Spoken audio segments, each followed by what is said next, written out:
Hi, my name is Bianca. Welcome to my kitchen in beautiful South Slope, Brooklyn. Today, we'll be making spicy black bean soup. It's spicy because it's got jalapenos and also spicy chorizo in it, but you can also get it mild and put in less spices just depending on your taste. It's got bacon and the meats in it. It's very hearty.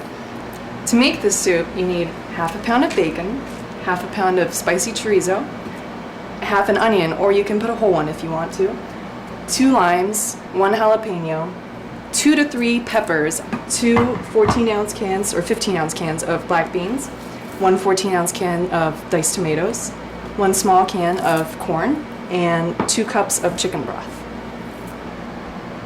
First, we want to cook the bacon. The best thing to do is to actually bake the bacon. It's very easy and it's mess-free. All you have to do is preheat the oven to 450 degrees, lay out a cookie sheet with 1 single sheet of aluminum foil, and then put the bacon on it in 1 layer. It actually comes out crispier than if you pan fry it on the stovetop. So we've got our bacon laid out. Go over to the oven. It's already preheated to 450. Set the timer, and I'm setting it for 10 minutes.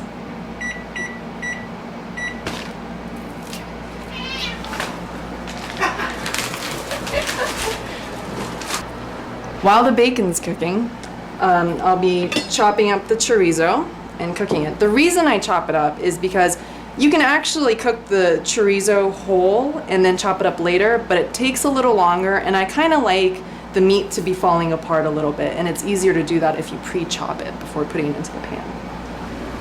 I've let the pan preheat for about 3 minutes, so the chorizo is ready to go in. And you just want to lay it out in single layer. Don't want any of the pieces to really touch, because that'll increase the cooking time. Just put the lid on, and you can leave it for a couple minutes. Flip it over, leave it for another couple minutes, and then it's ready. That means the bacon's done. So let's take it out of the oven. You'll see it's nice and crispy, no mess. Nothing splattering everywhere. So I'll bring it back over to the counter for draining on some paper towels. And just pick the pieces off, let the grease strain out. Back over to the chorizo. The sausage skin hasn't constricted yet, so these are not done quite yet.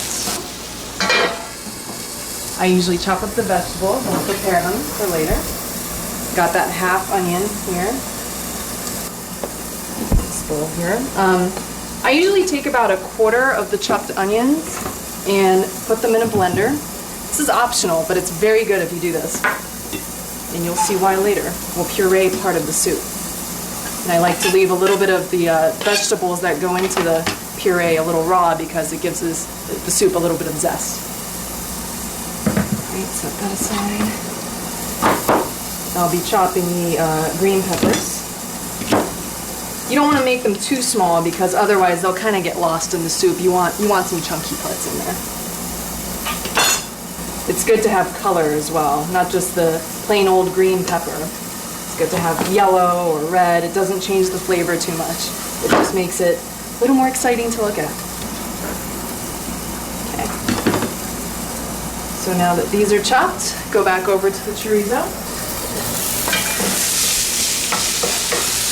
As you can see, they're nicely browned all around, and the edges of the sausage are rough. So these do look like they're done. Usually people drain pans after they're done cooking meat, but we're not going to do that. We're actually going to leave the oil in here, because it's got that chorizo flavor. We're setting it aside and actually cooking the vegetables in this very oil so that it'll add that flavor. Okay, and while the chorizo is cooling, you can start the broth to boiling. All you need is 2 cups. Just pour it right in there. You want to set the heat to about medium to high, because you want the broth to boil very fast while you're opening the cans. You can open 1 can and actually put it directly with the juice and everything right into that blender that you saw earlier with the onions in it. Okay.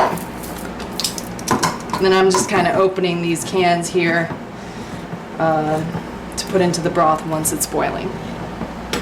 So now that the cans are open, the soup isn't boiling yet. So while we're waiting for the soup to boil, you can come over to the bacon that's cooling down, and you can chop it, or I kind of like to tear it into pieces. Nice uneven chunks, you know, big chunks, little chunks.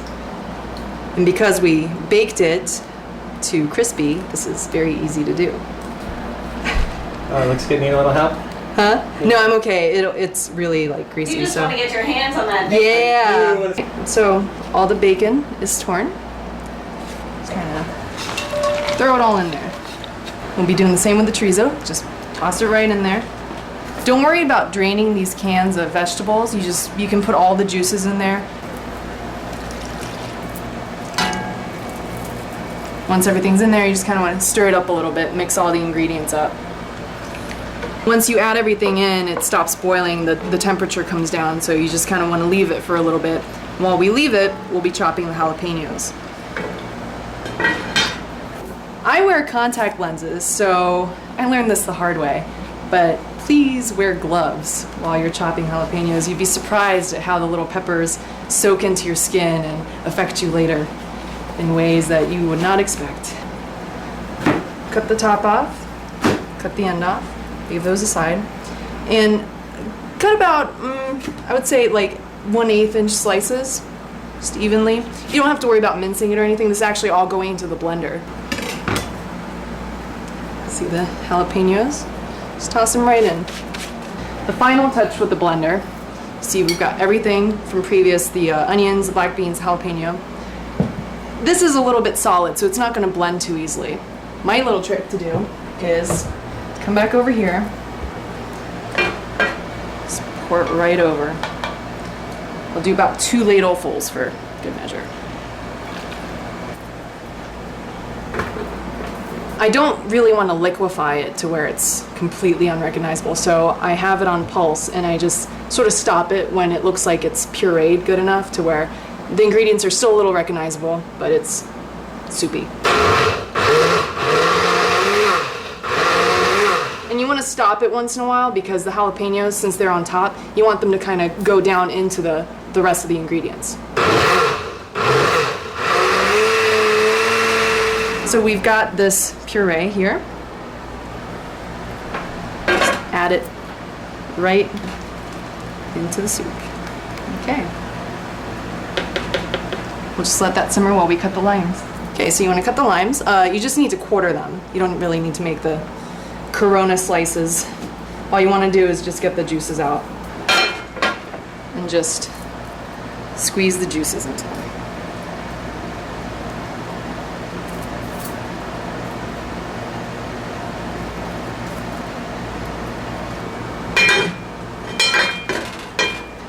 And I'll be moving the pan aside because now we're ready to cook the vegetables in the chorizo oil that we left earlier. And we'll keep the heat going on the soup as well. The pan's preheated, so it's ready for the vegetables. Please keep in mind that sometimes chorizo is different depending on where you get it. You know, you can have it a little less greasy, a little more greasy. What you want to do is have the grease cover the entire pan. If it's not doing that from what you cooked earlier, add a little bit of olive oil. It'll help the vegetables not stick to the pan. Add everything. So once they look right about this, where the onions are a little translucent and brown, they're about ready to go into the soup. Just put my shark mitts on and just kind of toss everything on in there. Make sure you get every last little piece. Before we season this and let it simmer, I'm actually about to blend 2 to 3 ladles full of the soup again, because it actually adds a thickness to the broth and to the soup texture. And I actually like a little bit of a thicker soup, and you can scoop it up with chips and stuff like that later. About 2 to 3 scoops full. Don't worry about putting the meat and everything in there. You just want to get everything to blend up together. Pour it on one more time.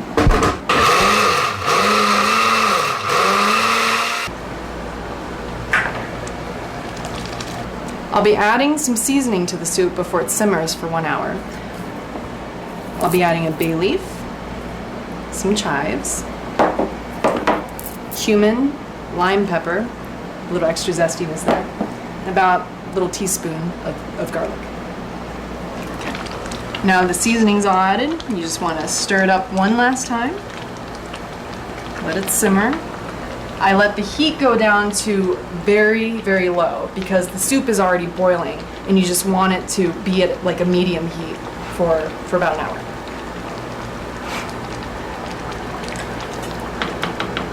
Just make sure the pan's covered. We'll come back in an hour. Welcome back. We've been simmering for 1 hour. I did stir the soup occasionally. I just wanted to make sure that it didn't stick to the sides of the pan, but it's ready to serve.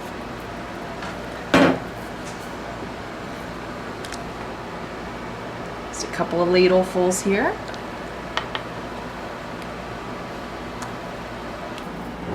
Put a little bit of sour cream on top. A lot of sour cream if you don't like spicy.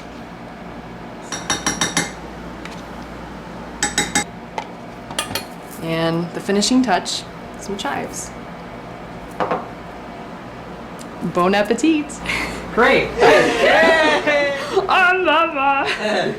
All right, was that okay? Yeah, it was good.